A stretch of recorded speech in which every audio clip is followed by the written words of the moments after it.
আলাইহিস সালাতু ওয়াস সালাম তিনি যখন তার কওমকে ছেড়ে চলে যাচ্ছিল সমুদ্রের ভিতরে, জাহাজের ভিতর থেকে হযরত ইউনূস আলাইহিস সালাতু ওয়াস সালামকে লোকেরা ফেলে দিয়েছিল।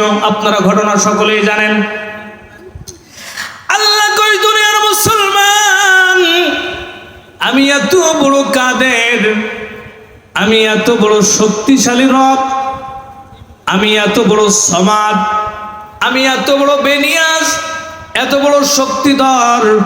ওই ইউনূস আলাইহিস সালাতু ওয়াস সালামকে জাহাজের ভিতর থেকে যখন নাকি মাছে গিলে ফেলছিল, পানির ভিতরে যখন নাকি ফেলে দেয়, তাফসীরের কিতাবের ভিতর আছে ৬,০০০ ফিট পানির নিচে মাছটা গিলে, তিমি মাছ অথবা এই জাতীয় কোনো মাছ আমি জানি না, ইউনূস নবীকে মাছে গিলে পানির একেবারে তলদেশে নিয়ে গিয়েছিল।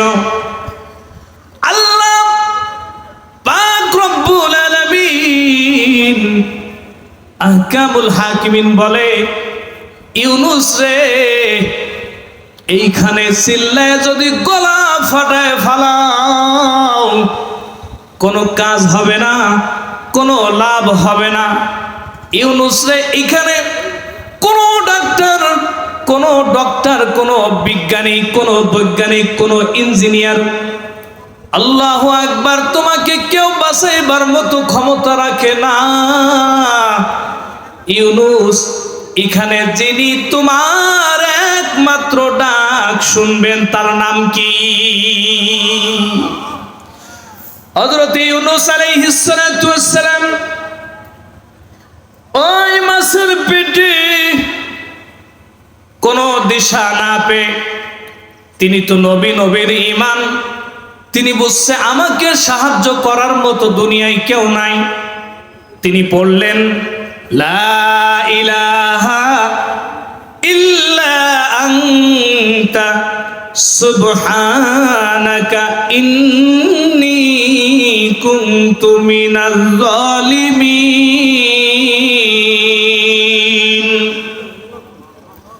আল্লাহ, তুমি আমাকে বাঁচাও, আমি অন্যায় করে ফেলেছি গো আল্লাহ, তুমি আমাকে হেফাজত করো। লা ইলাহা ইল্লা আনতা, তুমি ছাড়া কোনো ইলাহ নাই, তুমি ছাড়া বাঁচানেওয়ালা কেউ নাই। আল্লাহ কই, ফাস্তাজাবনা লাহু ওয়া নাজ্জাইনাহু মিনাল গাম ওয়া কাযালিকা নুনজিল মুমিনিন।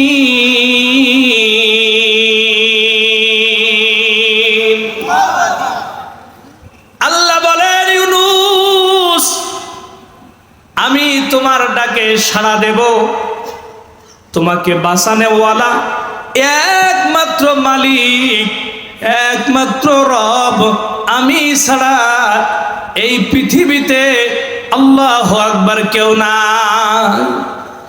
যখন ইউনূস নবী খাইলো মাছেতে গিলিয়া, ফেরেশতা আসিল তখন ইসমে আজমানিয়া, দমে দমেতে হরদম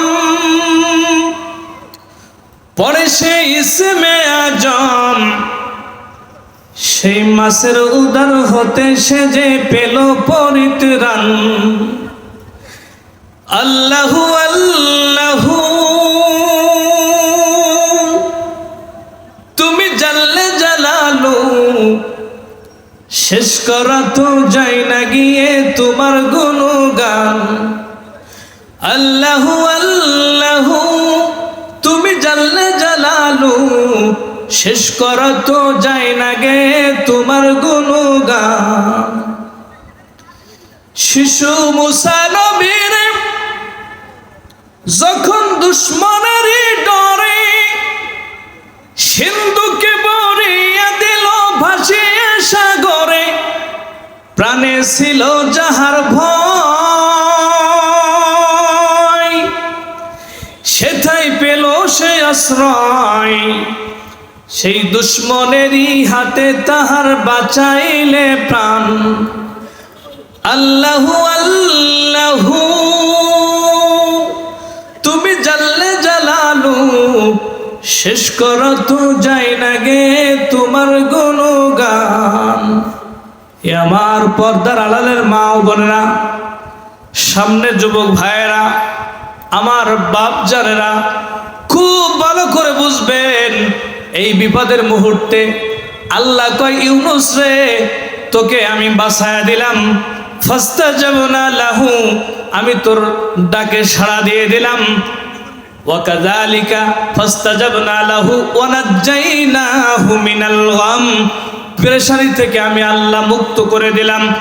ওয়াকাযালিকা নুনজিল মুমিনিন।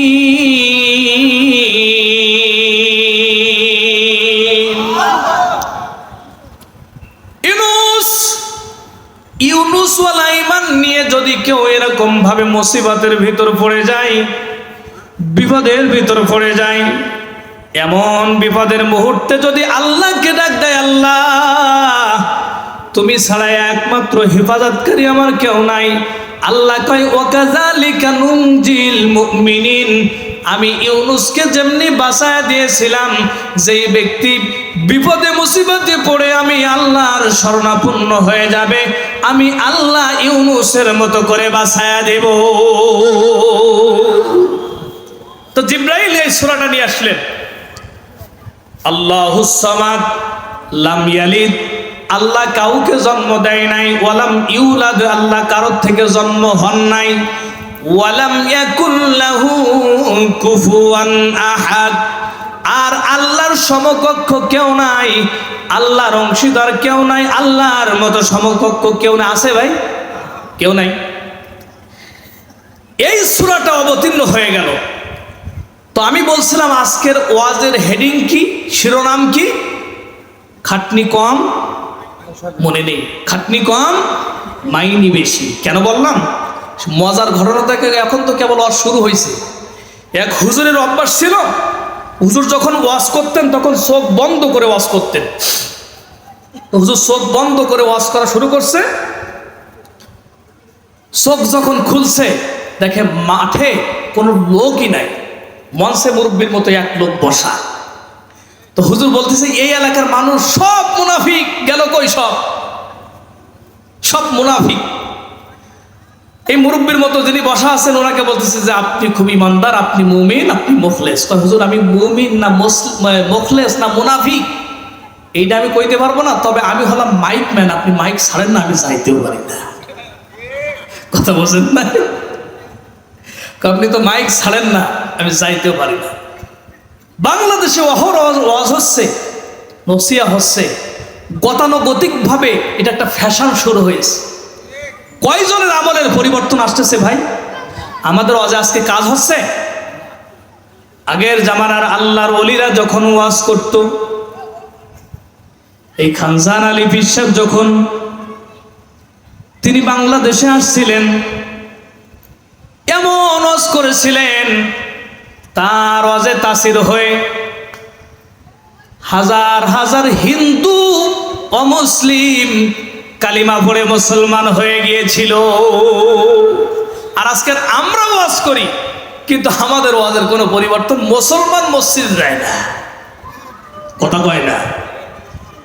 কাকটা যদি নকল করে কুহু কুহু ডাকে, কাকটা যদি নকল করে কুহু কুহু ডাকে, কাকটাকে কি কেউ কখনো কোকিল বলে থাকে?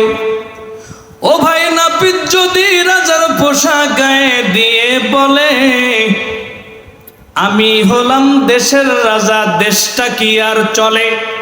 কুমার যদি কামার সেজে পিটাই লোহার গাতে, পারবে না কো কামার হতে, পড়বে ঠোসা হাতে। তারাও হুজুর ছিল, তারাও আলেম ছিল, তারাও মাওলানা ছিল, মৌলবী ছিল। আজকের আমরাও মৌলবী, আমরাও হুজুর, আমরাও আলেম। তাদের বয়ানের ভিতরে বন্ধু যেই দরদ ছিল, যেই ব্যথা ছিল, একটা কথা বললে মানুষের কলিজার ভিতরে যে লাগতো। আর আমাদের ওয়াজগুলো আজকের কেমন যেন ফ্যাশন হয়ে গেছে, লোক দেখানো ব্যাপার হয়ে গেছে, যার কারণে আজকের আমাদের মাহফিল হয়, আজকের আমাদের ওয়াজ হয়, জুমার দিন বয়ান হয়, সব কিছু হয়, কিন্তু লোকের পরিবর্তন হয় না। ঠিক না? সব জায়গায় সব জিনিস দিয়ে কাজ হয়। গাইলেই যদি শিল্পী হতো, আর লিখলেই হতো যদি কবি, ক্যামেরা আর লাগতো না কো, তুলতেই তোমার ছবি। ঠিক কিনা বন্ধুরা আমার?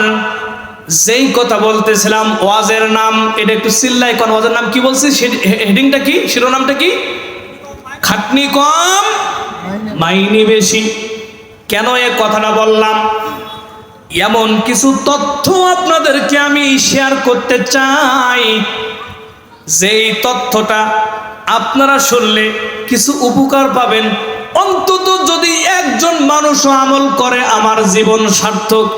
কিয়ামতের ময়দানে আমি আবু হুরায়রার যদি কোনো আমল আল্লাহর দরবারে কবুল না হয়, আমার কথা শুনে যদি আপনি পরিবর্তন হয়ে যান, আপনি আমল করেন, আমি বলবো আল্লাহ,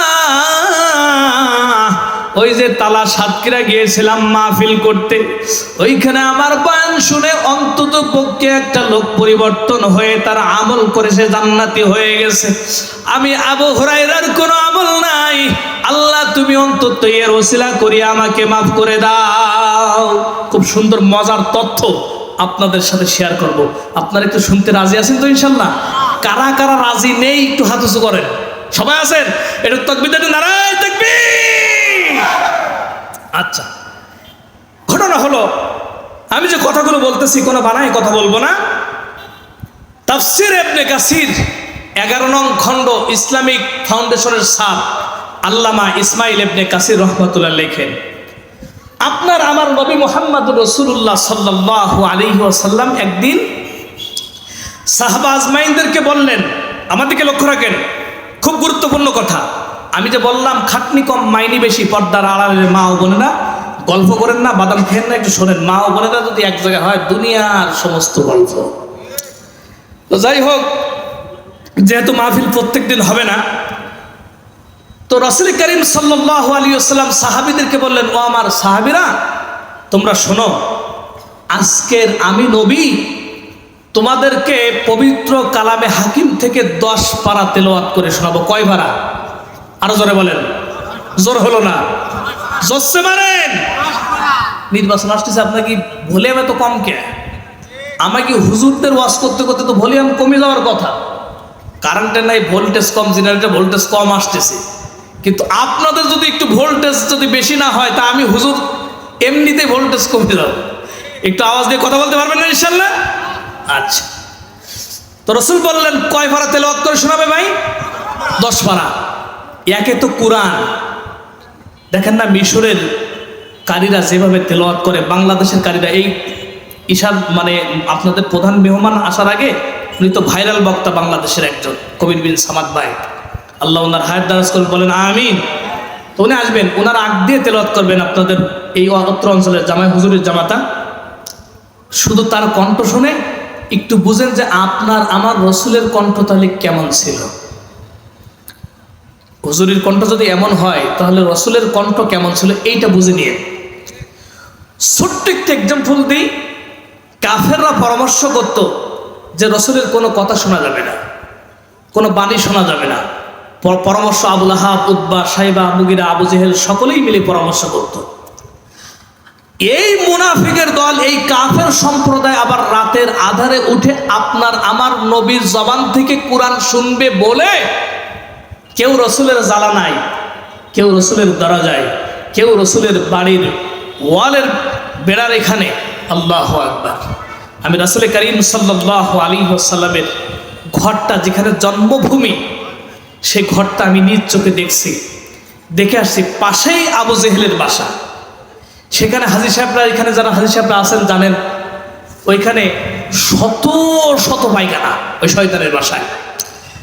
আর রাসূল করিম সাল্লাল্লাহু আলাইহি ওয়াসাল্লাম যেখানে জন্মগ্রহণ করছিলেন, ওইটা পাঠাগার বানাই দিয়েছে, অর্থাৎ ওইটা হচ্ছে গবেষণালয়। যারা ইসলামী বই পুস্তক পড়ে, লাইব্রেরি বানিয়ে দিছে, সেটা আমি নিজে অনেকক্ষণ দাঁড়ায় পড়ে দেখছি, দু চোখের পানি ফেলে কাঁদছি, 2 রাকাত নামাজও পড়ছি। আমার রসুল এই ঘরে জন্মগ্রহণ করেছিল। একটু চিল্লায় বলেন সুবহানাল্লাহ।